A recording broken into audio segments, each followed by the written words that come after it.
Hello दोस्तों, आपका बंदो क्लासेस में स्वागत है। तो आइए महत्वपूर्ण प्रश्न जीएस के प्रश्नों को देखते हैं जो आपके आगामी एग्जाम के लिए काफ़ी महत्वपूर्ण होने वाले हैं। खासतौर पर उत्तर प्रदेश, पेट, यूपीपी और बीडीओ जैसे महत्वपूर्ण एग्जाम के लिए ये सवाल काफ़ी कतई जहर वाले हैं। तो वीडियो को अंत तक देखिएगा। चैनल पर जो नए जुड़े हों वह चैनल को सब्सक्राइब कर लीजिएगा और बेल आइकन का बटन जरूर प्रेस कर दीजिएगा। तो आइए पहला प्रश्न देखते हैं। लोधी वंश का संस्थापक कौन था? तो लोधी वंश की जो स्थापना थी यह बहलोल लोधी के द्वारा की गई थी। आपका सी आंसर हो जाएगा। अगर लोधी वंश के शासन की बात करें कि दिल्ली सल्तनत पर या दिल्ली पर लोधियों ने कब तक शासन किया था, तो 1451 से लेकर 1451 से 1526 तक का, यानी 1526 में आप देखते होंगे कि बाबर के द्वारा इब्राहिम लोदी को पानीपत के प्रथम युद्ध में क्या होता है, पराजित कर दिया जाता है। और यहीं से क्या होता है, दिल्ली सल्तनत की समाप्ति होती है और मुगल साम्राज्य क्या होता है, उत्थान होता है। लोधी एक तरह से ये भी क्वेश्चन बन सकता है कि दिल्ली सल्तनत पर कौन सा राजवंश अंतिम था, तो लोदियों का राजवंश क्या था, दिल्ली सल्तनत पर अंतिम था। ठीक है, आइए अगला प्रश्न देखते हैं। अगला प्रश्न है, हल्दी घाटी की लड़ाई किनके बीच लड़ी गई थी? तो हल्दी घाटी की लड़ाई दोस्तों या 1576 में 1576 में बाबर व राणा प्रताप तृतीय के मध्य यह लड़ाई लड़ी गई थी। तो आपका राइट आंसर क्या होगा, सी वाला आपका राइट आंसर हो जाएगा। अकबर और राणा प्रताप के मध्य यह युद्ध हुआ था। आइए अगला प्रश्न देखते हैं। अगला प्रश्न है, निम्नलिखित में से किसे भारतीय पुनर्जागरण का जनक माना जाता है? तो राजा राम मोहन राय को भारतीय पुनर्जागरण का क्या कहा है, जनक माना जाता है। तो आपका राइट आंसर ए वाला हो जाएगा। आइए अगला प्रश्न देखते हैं। अगला प्रश्न है, मोतीलाल नेहरू और चित्तरंजन दास किस पार्टी के संस्थापक थे? तो मोतीलाल नेहरू और चित्तरंजन दास ने 1923 में 1923 में स्वराज पार्टी का क्या करते हैं, गठन करते हैं। आपका राइट आंसर डी वाला हो जाएगा। यानी स्वराज पार्टी का जो संस्थापक है वह मोतीलाल नेहरू और चित्तरंजन दास को माना जाता है, जिसमें चित्तरंजन दास क्या होते हैं, अध्यक्ष होते हैं और महासचिव जो होते हैं मोतीलाल नेहरू को बनाया जाता है। आइए अगला प्रश्न देखते हैं। अगला प्रश्न है, नमक सत्याग्रह किस सन में आरंभ किया जाता है? तो नमक सत्याग्रह को ही हम लोग दोस्तों सबने वियोग्य आंदोलन भी कहते हैं, जो गांधी के द्वारा 1930 में शुरू किया गया था। कब शुरू किया गया था? 1930 में इसकी शुरुआत की गई थी। आइए अगला प्रश्न देखते हैं। अगला प्रश्न है, पाक स्ट्रेट या पाक जल संधि भारत और किस देश के बीच स्थित है? तो यह दोस्तों जो पाक स्ट्रेट है या भारत और श्रीलंका के मध्य, कभी कभी आप नक्शे में देखते होंगे तो ये श्रीलंका है। जो ये वाली संधि है इसी को हम लोग क्या कहते हैं, पाक स्ट्रेट संधि कहते हैं, जो भारत और श्रीलंका के मध्य स्थित है। ठीक है, आइए अगला प्रश्न देखते हैं।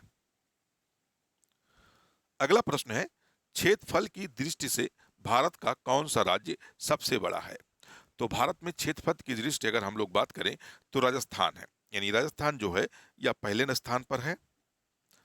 मध्य प्रदेश दूसरे स्थान पर है क्षेत्रफल की दृष्टि से, और महाराष्ट्र तीसरे स्थान पर है क्षेत्रफल की दृष्टि से। और चौथे स्थान पर अपना उत्तर प्रदेश यानी यूपी क्या है, चौथे स्थान पर है। यूपी चौथे स्थान पर है। तो पहले स्थान पर कौन है, राजस्थान है। ठीक है, आइए अगला प्रश्न देखते हैं। अगला प्रश्न है, उत्तर पूर्वी मानसून से किस प्रदेश में वर्षा होती है? दोस्तों जो भारत में वर्षा होती है वह पश्चिम दक्षिण मानसून से क्या होती है, यानी पश्चिम पश्चिम दक्षिण पश्चिम दक्षिण मानसून मानसून से क्या होती है, वर्षा होती है। अधिकांश वर्षा जो भारत में होती है यही उससे होती है। लेकिन इस वाले वर्षा में क्या होता है, तमिलनाडु में वर्षा नहीं होती है। जब भारत का मानसून लौटने लगता है और उत्तर पूर्वी मानसून से सर्वाधिक जब वर्षा होती है, तो वह किस राज्य में होती है? तमिलनाडु राज्य में होती है। आपका राइट आंसर ए वाला हो जाएगा। ठीक है, आइए अगला प्रश्न देखते हैं। अगला प्रश्न है, साइलेंट वैली जो है, वैली नेशनल पार्क किस राज्य में स्थित है? तो साइलेंट वैली जो है दोस्तों, या केरल राज्य में स्थित है। अगर फूलों की घाटी पूछता है या फूलों की वैली या घाटी पूछता है तो कहां स्थित है? फूलों की घाटी, उत्तराखंड में। फूलों की घाटी, फूलों की घाटी जो है या उत्तराखंड में स्थित है, और साइलेंट वैली नेशनल पार्क जो है या केरल राज्य में स्थित है। ठीक है, आइए अगला प्रश्न देखते हैं। अगला प्रश्न है, क्रिकेट के बैट के लिए बिलो कहां से प्राप्त होता है? तो जो क्रिकेट बैट बनाया जाता है दोस्तों, इसके लिए जो बिलो प्राप्त होता है वह उष्णकटिबंधीय वनों से प्राप्त किया जाता है। आपका राइट आंसर हो जाएगा ए वाला। अगला प्रश्न देखते हैं। अगला प्रश्न है, फसल कर्ज के लिए बैंक को अदा किया गया ब्याज है। तो मध्यवर्ती ब्याज उपभोग दोस्तों होता है, जो बैंक को अदा किया जाता है, अंतरण अधिकाई कहलाता है। आपका राइट आंसर बी वाला हो जाएगा। अगला प्रश्न देखते हैं। अगला प्रश्न है, निम्नलिखित में से कौन सा एक राजकोषीय नीति का यंत्र नहीं है? तो राजकोषीय नीति जो होती है दोस्तों, उसमें जन व्यय यानी जो आम लोगों के द्वारा व्यय किया जाता है, वह राजकोषीय नीति का क्या होता है? अंग नहीं होता है। तो आपका राइट आंसर क्या बन जाएगा? बी वाला आपका राइट आंसर बन जाएगा। अगला प्रश्न देखते हैं। अगला प्रश्न है, निम्नलिखित में से कौन सा राष्ट्रीय आय का अंग नहीं है?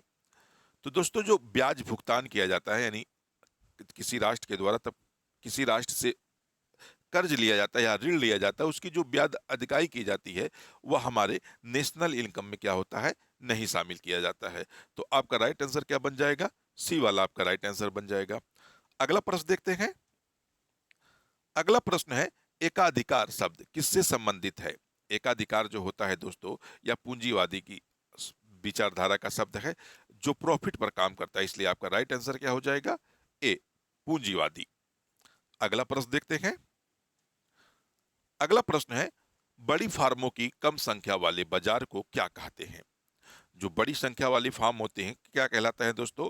उनको हम लोग कहते हैं एकाधिकार। अगला प्रश्न देखते हैं।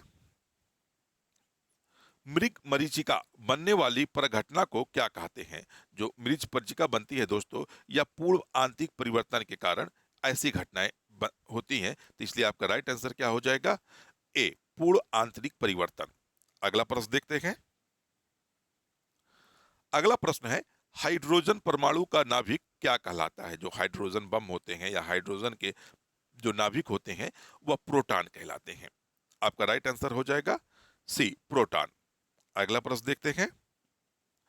अगला प्रश्न है, जब दाब बढ़ता है तो क्वथनांक बिंदु क्या होता है? बढ़ जाता है। यानी जो क्वथनांक बिंदु होता है, सॉरी दोस्तों, क्वथनांक बिंदु क्या होता है? बढ़ जाता है। आपका राइट आंसर क्या होगा? डी। आगे अगला प्रश्न देखते हैं। अगला प्रश्न है, निम्नलिखित में से कौन सा प्रोटीन नाखूनों में पाया जाता है? तो दोस्तों जो नाखूनों में पाया जाने वाला प्रोटीन, उसे हम लोग क्रिएटिन कहते हैं। आपका राइट आंसर हो जाएगा बी वाला। अगला प्रश्न देखते हैं। अगला प्रश्न है, मानव त्वचा को रंग देने वाला वर्णक है। तो मानव त्वचा को जो रंग देता है वह कौन सा होता है? मेलेनिन। मेलेनिन वर्णक जो है दोस्तों, या मानव त्वचा के रंग के निर्धारण के लिए क्या होता है? जिम्मेदार होता है। ठीक है, आपका राइट आंसर ए होगा। दोस्तों आपको यह वीडियो कैसा लगा, आप हमें कमेंट बॉक्स में बताइएगा। वीडियो को ज़्यादा से ज़्यादा शेयर करिएगा दोस्तों, लाइक करिएगा और चैनल को सब्सक्राइब जरूर करिएगा। मिलते हैं फिर नेक्स्ट वीडियो में, जब तक के लिए धन्यवाद। जय हिंद दोस्तों।